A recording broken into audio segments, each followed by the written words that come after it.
Now, Roma Wines, R-O-M-A, made in California for enjoyment throughout the world, Roma Wines present Suspense. Tonight, Roma Wines bring you an all-star cast of Hollywood radio players headed by Wally Mayer in Dead Ernest, a suspense play produced, edited, and directed for Roma Wines by William Spear. Suspense, radio's outstanding theater of thrills, is presented for your enjoyment by Roma Wines. That's R-O-M-A, Roma Wines. Those excellent California wines that can add so much pleasantness to the way you live, to your happiness in entertaining guests, to your enjoyment of everyday meals. Yes, right now, a glassful would be very pleasant, as Roma Wines bring you a remarkable tale of Suspense. Accident report submitted to Police Inspector Blandon from Lieutenant Steve Healy. Place 15th Street and 4th Avenue. Time 2:45 p.m., March 11th. Remarks. Ernest Bowers, age 34, was crossing the intersection as a signal light changed from green to red. A car driven by Theodore Toby made legal right turn from 15th Street into 4th Avenue. Hey, look out! Look out for the car! Clear the way. All right, give him some air. Come on now, let me through here. All right, stand back. Let me have a look here. Is he hurt bad, officer? I didn't see him. Honest, I didn't. I had the right of way. He's passed out. Hey, one of you people call for an ambulance. I'll go. Oh, yeah, you. Go on. Okay, move back. He's bleeding. Here, I'll prop up his head. Yeah, use his jacket. Here, I'll hold him. My golly, he's limp. Feels just like he's dead.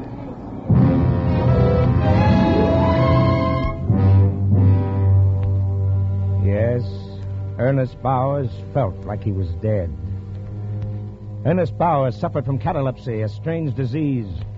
He carried at all times a note in his inside jacket pocket stating that he was a cataleptic, and that in the event of seeming death, his wife should be immediately notified, or his doctor, in the event his wife is unavailable. The letter also requested that no autopsy or embalming should be performed on his body for 72 hours, although in his particular case the duration of the attacks were usually 4 hours or less. Ernest Bowers also wore a sterling silver bracelet with an inscription reading, "Do not embalm me. I am not dead." Catalepsy is a disease of the nerves and mind. The physical condition of the cataleptic when he's under a spell closely resembles death in all aspects, including the primary stages of rigor mortis. Officer Abbott was on the scene of the accident. He administered first aid to the injured man before making out his report. There, that ought to stop the bleeding. Looks like just a cut on his forehead when he hit the ground. Nothing much. He can't be hurt bad, officer. I didn't hit him hard. Yeah, that's right. It looked like just a little bump. All right. Clear back. Let's have a little air in here. I'll have to take down some information. All right, what's your name? Theodore Toby. Here's my license. Hey, you kids! Hey, what'd those kids do? They picked up something off the street. I saw him. There's the ambulance. Oh, here it comes. Gee, I hope he's all right. It doesn't look like he's breathing. My gosh, he ain't. I told you to get back. Come on now, ease back, all of you.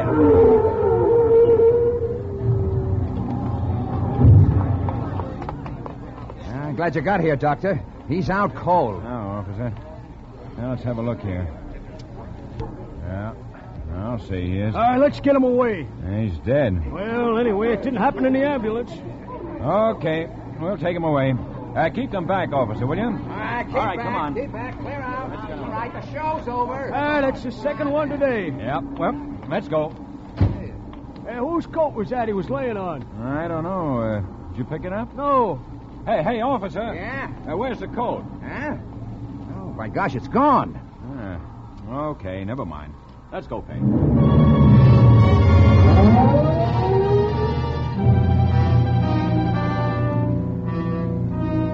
Ernest Bowers had lost the identification of his condition.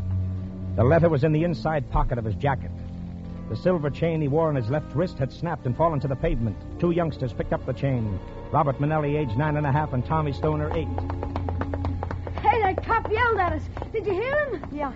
Maybe we should give it back. No, what for? So he can keep it? Around the back to your father's shop, Bob. Sure is a nice chain. Hey, there's writing on it. Maybe it's the guy's name. Was he hurt bad? Nah, just a little bump. Hey, what's it say? Just a second. We'll be out of the alley. Here, Pop's gone home to eat. Well, let me see it. Wait a second, will you?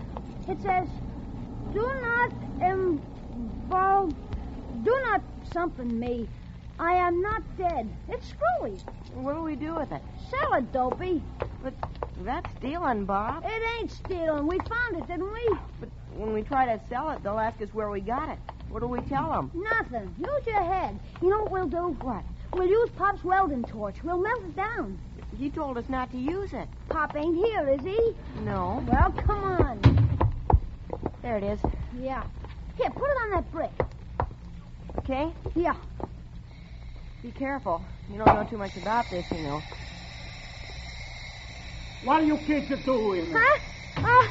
Oh, Pop. Nothing, Mr. Manelli. We ain't doing nothing. Nothing, eh? I thought I told you kids not to go near that torch. We want to melt this down. Give me that. Now, what's this all about? We found this chain, Papa, and we want to melt it down and sell it. Whose is it? Well, we don't know, do we, Tommy? No, we don't. Where you get it? We found it. Come on, let me have it. There's nothing wrong, Pop. We just found it, see? It's ours. Let me see, say something here. Do not embalm me. I'm not dead. Okay. What's that? It's screwy. Where you find it? In the street. Honest, Papa. Ask Tommy. All right. Go on, get out of here. Well, how about melting it down, Pop? We can sell it and buy some baseball. All right, I'm going to keep back. Look at Tommy. See it? Yeah. Starting to melt. Uh-huh. See how he does it? Keep away, I told you. It's all melted.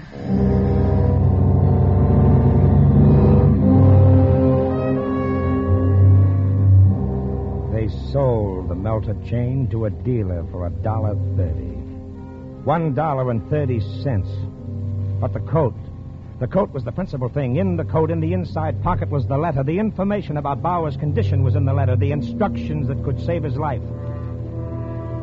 The coat was picked up from the street by Honest Jerry Murdoch. Now, there's a big sign near the corner of 15th Street. It says, Honest Jerry Murdoch, swap shop. He brought the coat into a store, rummaged around on his shelves until he found some cleaner, then started to clean the blood stain. I'm looking for a sport jacket. Just a minute. Now, what kind? Conservative. Will you come over here, please? Yeah. Yeah, something on that order. Pick out what you want. How much do you want to spend? Oh, about $5. These cost more. How much? From 8 to 12. Over here, we got some cheaper. Oh, these don't look so hot for $8. 8 to 12. Over... Well, I'll take a look. No, these don't appeal to me. What size do you wear? 40. Well, here, we'll try this one on. Nice and conservative. It's kind of tight around the shoulders. Yeah, it looks cheesy. Huh? Well, I guess you ain't got wait a minute. What's your hurry? I'm just putting a new one in stock. Over here with the counter. Huh? Yeah, it looks all right. What size is it? I don't know. Here, try it on. Okay. Yeah, it feels all right. Sure. Kind of stiff in front here, though. Well, it's almost new, ain't it? You'll break it in. Feels like cardboard or something. You want it? $5. Okay. There still might be a couple of stains on it I ain't had time to take out. Use some cleaner on it or bring it to the tailor's. It'll be better than new. Yeah. Here's the 5.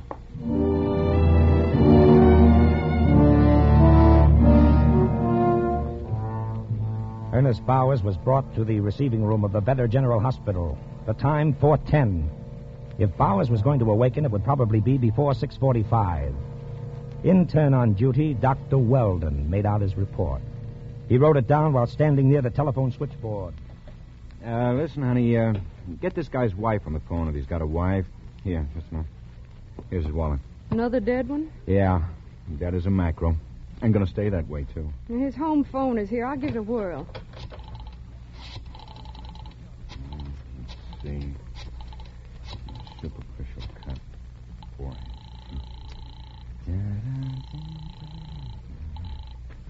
Yes? This is Better General Hospital. Is there anybody by the name of Bowers at home? That's Bowers, B-O-W... Just a minute. She's going to see. How did it happen? Accident. Automobile hit him. Funny. What's funny? Superficial cut on forehead. Apparently heart failure. I'm going to request an autopsy. I'd like to find out whether the heart disease was chronic or not. Hello. Here she is again. Nope, nobody home. Is Mr. Bowers married? His wife says he is. Where can I reach her? There's been an accident. I don't know. She's out. Well, you tell her to call the Vedder General Hospital. Yeah. What happened? Mr. Bowers is dead. Can't reach her, eh? No? Gee, I'd sure like to do that autopsy. Maybe later, after he's gone to the morgue. Get me the orderly room. Okay, use that one over there, here. Okay. Hello? Hello, Payne? Yeah. This is Dr. Weldon. There's a delivery for you to go to the morgue. Now? Yep. Well, I ain't had nothing to eat since... Yeah, since lunch. Go on now. It's down in the receiving room B. Papers are down there, too. Why can't it wait a few minutes? It's got to go now. They'll want to start the embalming so they can go home. How about sending one of the other boys? I don't care, just as long as it gets there. It was then 4:22 in the afternoon. Dr. Theodore J. Weldon left Honey at the switchboard and walked upstairs to the intern quarters and settled down to reading the sports page of the afternoon paper. At that moment, if anyone had been in receiving room B of Vedder General Hospital where the body of Ernest Bowers lay on the patient carrier, they would have seen a fly crawl slowly across the face of the dead man, and they would have seen his nose twitch.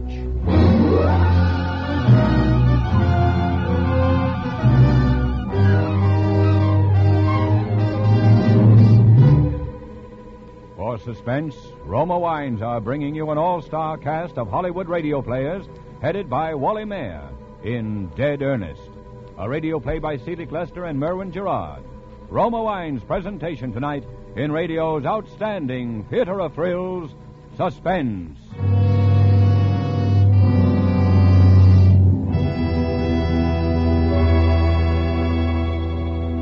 Between the acts of Suspense, this is Ken Niles for Roma Wines.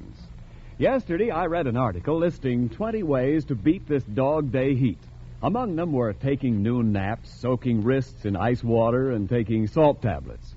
But none sounded half so pleasant as my favorite cooler offer, Roma Wine and Soda Iced. Yes, Roma Wine and Soda is one of Hollywood's favorite ways to keep cool. And no wonder. For Roma Wine and Soda is so light, so right, so easy to serve. And believe me, so cool to come home to. Just half-fill tall glasses with Roma California Sauterne or Burgundy or any other Roma wine type of your choice. Then simply add ice and sparkling water. In seconds, you're enjoying America's smartest, coolest summer refresher. And remember, because Roma is selected for you from the world's greatest wine reserves, refreshers made with Roma are better tasting naturally. So, for cool contentment all summer long at low cost, serve and enjoy Roma Wine and Soda. That's R-O-M-A, Roma Wines, largest selling wine in all history. And now, Roma Wines bring back to our Hollywood soundstage Wally Mayer, who, as Police Lieutenant Healy, heads an all-star cast of Hollywood radio players in Dead Ernest, a tale well calculated to keep you in suspense.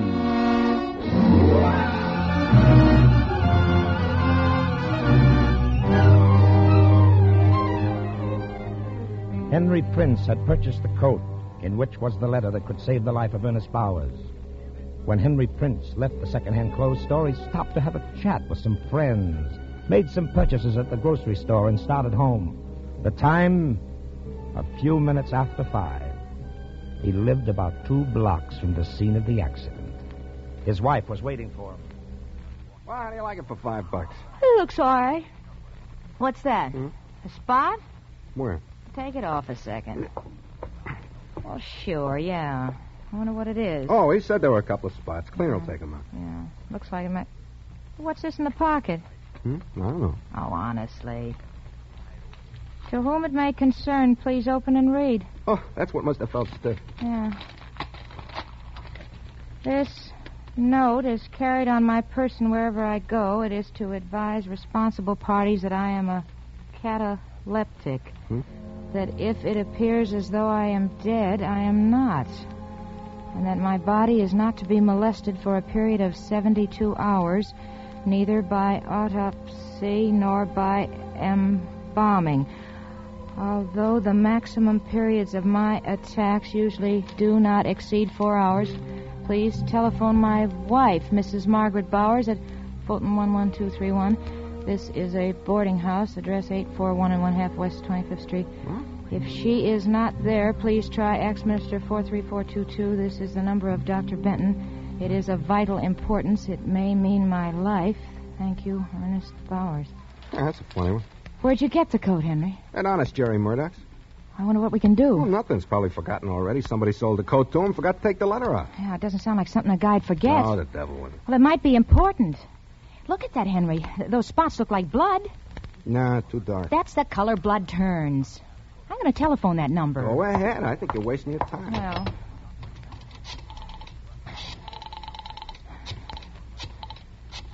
Why do you bother with things like this?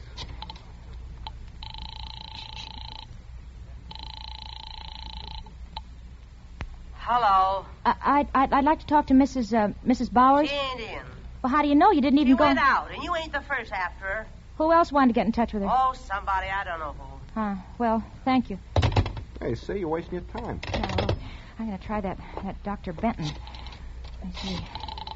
Minister 4, 3, 2, 2. Look, I'm hungry. Oh, it's busy. How about some dinner? It's cooking. You know, I just can't get it out of my head. That guy, whoever he is, lying there and people thinking him dead when he ain't. Maybe doing things to him.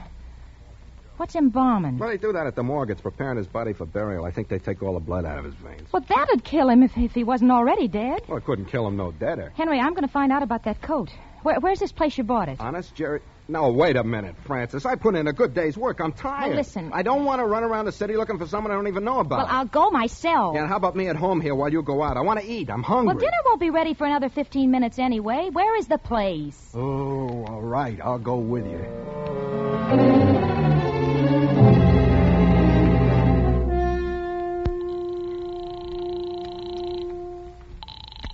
Oh, why don't they answer? What? Well, he ain't back yet. Well, what's the sign say? 10 minutes? Yeah, but those guys put up signs like that if they're going away for an hour. Well, we'll just wait a few more minutes, Henry. Oh, come on, Francis. Close the door. Hello, is Mrs. Bowers in? No.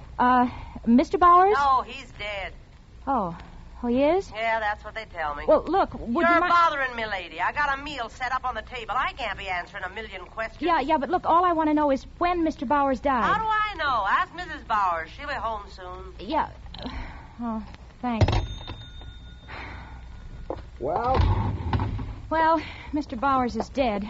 Found that out. Well, you see, I told you. Well, what about the letter, then? What if he ain't dead? What if they only think he's dead? Well, what do you want to do, wait here all night? No, I'm going to go down to that place where you bought the coat. You go and traipse around the whole city? Well, if I have to. Well, without me, then. Well, do as you please. I'll be home. I'm hungry. Oh, if you think more of a Henry. crazy lady than you do of feeding your own husband, then that's all. What do you mean that's all? Just what I said, that's all. Well, the trouble with you is you just don't have no imagination. No, I just don't have no imagination. I'm just a home-loving guy. That's Oh. all. I don't go sticking my nose where it don't belong. Well, go on home, then. I'll find out about it.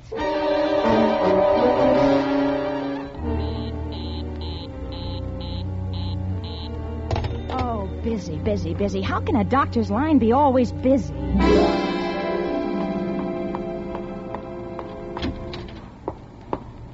Hey, pardon me. Sure. What do you have? I just want to find out about the man next door. Do you know when he'll come back? Oh, Honest Jerry? No. Any there? No, there's a sign in his door. It says he'll be back in 10 minutes. I've been waiting for him more than a half hour. Oh, maybe he went home. Oh, yeah. Do you know where he lives? Search me, lady. He will come back. Well, he's usually there when we close up here. That's about 7 o'clock. Yeah, okay, thank you. Oh, officer. Yes, ma'am? Officer, do you know where the fellow who owns that swap shop lives? No, ma'am, I don't. Oh. I just wanted to get in touch with him. There's a sign on his door. Why don't you ask him, ma'am? There he is now, just going in. Oh, thank you. Mr. Murdoch. Mr. Murdoch. Yeah? Oh, gee, Mr. Murdoch, I'm glad you came back. Oh, I was just having a bite to eat. Yeah. Come on in. Thank you. What can I do for you? You sold my husband a sport jacket this afternoon? Did I? What kind? Light blue, and it had a few stains on it. Oh, sorry. You can't take anything back once it's sold. No, that isn't it. I don't want to give it back. Where'd you get it, Mr. Murdoch? I don't even know which one you're talking about. You know, I sell a lot It must of have been just a few hours ago. It was blue with thin red boxes. Oh. What about it? Where'd you get it? What do you want to know for? Well, because there was a letter in it, an important letter. I don't know. How can I remember where I got it? Long ago. Was it very long ago?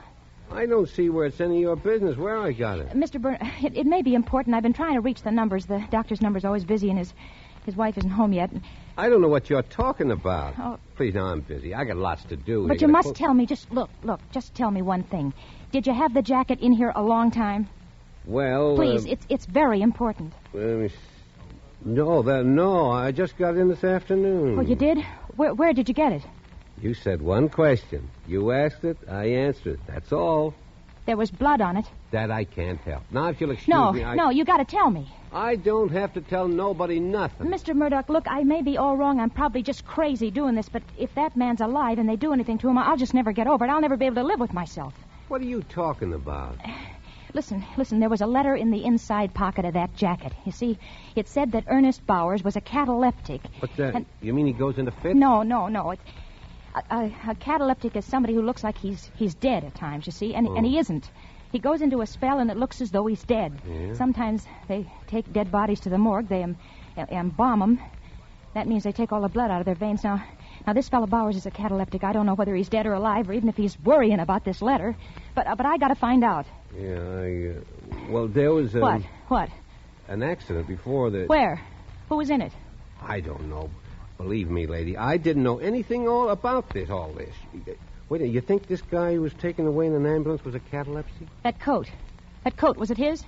Yeah, lady, but it was left there in the street. They drove away and left it. Who? The ambulance. What ambulance? Oh, now, I don't know. It was on the corner. The cop was there. He told somebody to call an ambulance. It come and took away the man. Is that the cop out there now? Yeah. Oh, but look, you got to protect me. I ain't done anything wrong. I done anything like this has happened. I would never have taken... Officer! Listen, officer!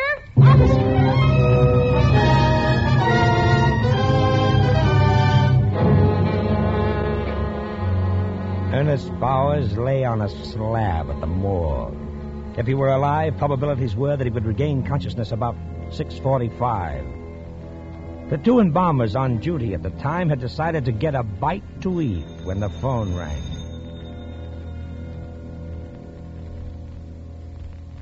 Yeah, but we're going out to eat. Yeah, I know another one just came in. We got it here. Well, what's the rush?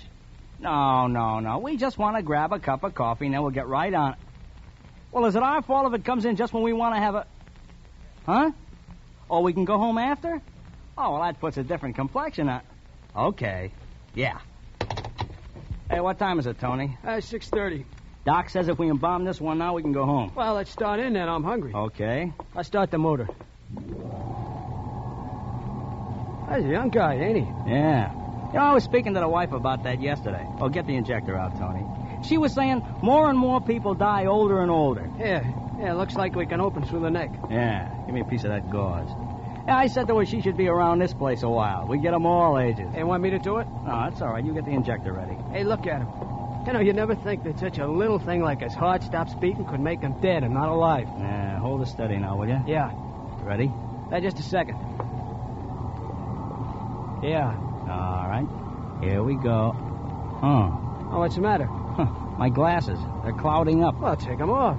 I'll just clean them. What'd the wife say to that? What? Oh, about all ages? Yeah. Oh, she didn't have anything to say. Only that most of the guys we deal with probably come to a violent end. Well, there's something in that. Okay. I got my glasses cleaned. Let's... What's the matter? They're steamed up again. Now, every time I bend over near... I wonder. What? It must be my imagination. What? I could have sworn this guy was breathing on my glasses. Oh, is he? No, how could he? Well, come on, then. Let's go. It's 6:45 already. Yeah. Hold it. I get the phone. Now, let's get started first. Okay. I will just... Al. What? What's the matter with you? Hey, I thought I saw the guy's hands twitch. Oh, don't be silly. Oh, boy. It gave me a scare. Hey, let's wait a second. I'll get the phone. No, it'll probably be another job and we'll never get out of here. Now let it ring. That might be my wife. Well, if people are going to hang up faster than you can pick up the phone, well, all right. Come on now. Let's get this thing over with. All right. Okay. Give me the knife again. All right. I'll make a nice, neat little incision. Hey, Tony. Yeah? Now, look. I'm bent over like this, see? I ain't gonna move. My glasses are full of steam again. Oh, Lord. Is he alive? Hey, oh, look at me. I'm shaking all over. Look at him, Al. Look at his lips. Listen. Okay, shut that thing off.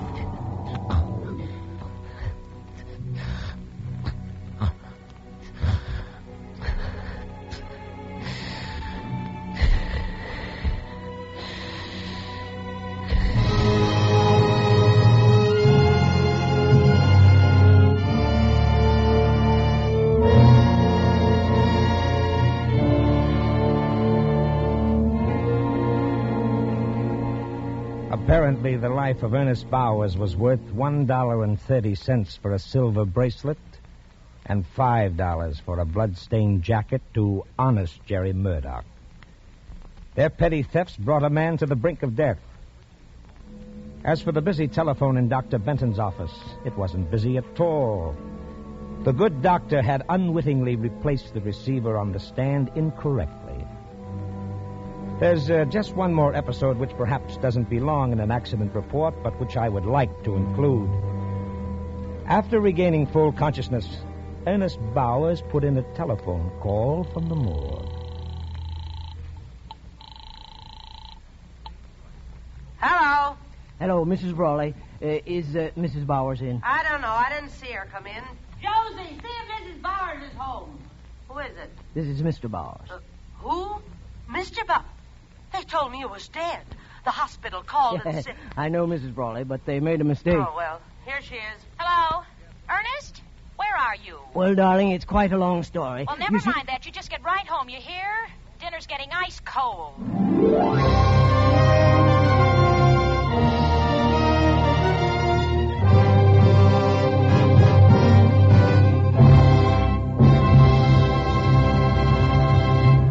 Suspense.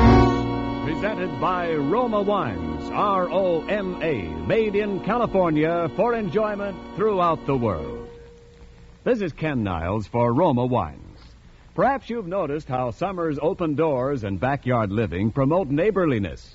How often these warm days, casual over-the-fence invitations mark the start of pleasant, friendly evenings. More and more, the keynote of such friendly hospitality is Roma Wine Lemonade, a tall, cold refresher that's an invitation to settle back and enjoy life. Guests enjoy the tangy, thirst-quenching refreshment of Roma Wine Lemonade. Hosts acclaim Roma Wine Lemonade because it costs so little, is so easy to prepare. You simply squeeze half lemons into tall glasses, add ice, and pour 3/4 full with Roma California Burgundy or any other Roma wine type you prefer. Then fill with water, sweeten to taste, and you have refreshers that make thirst a pleasure. And remember, Roma wines are selected from the world's greatest wine reserves. That's why refreshers made with Roma are better tasting every time. So insist on Roma, R-O-M-A, Roma wines, enjoyed by more Americans than any other wine. Next Thursday, same time, Roma Wines will bring you Mr. Henry Danielle as star of Suspense, radio's outstanding theater of thrills. Produced by William Spear for the Roma Wine Company of Fresno, California. This is CBS, the Columbia Broadcasting System.